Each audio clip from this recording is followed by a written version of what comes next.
when it comes to the BIM and VDC, do you have any kind of book list or recommended sites, or where do you get your best ideas and things to implement in your own processes?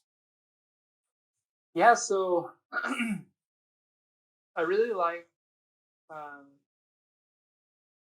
as far as the book list, that's a little bit more difficult. I think if you're just starting out, I would go with a book that has a detailed walkthrough. So there's Revit manuals that explain what the software is and go through the full ribbon, et cetera, et cetera. But it's more useful to have a book that takes you through step-by-step building a project. So I'd recommend that for a book. And there's lots of different books available like that.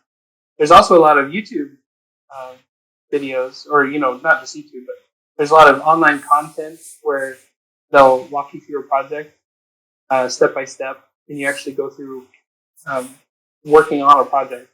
That's what I'd recommend for learning the software.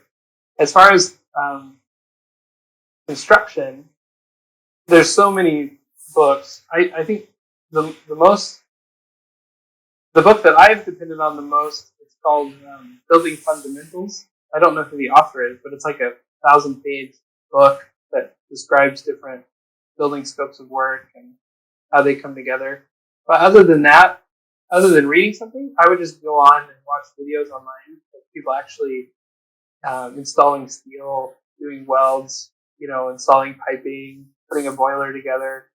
Because that's how you're going to learn how things are done, by watching people do it. There's a lot of resources online for that. And then for software, I like kind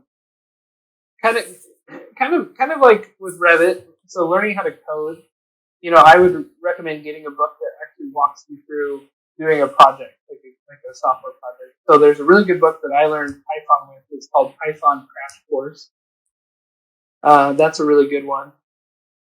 I'd say stay away from abstract books that explain in general terms what the software is and what it does, and go for more hands-on learning that actually teaches you how to do something with it.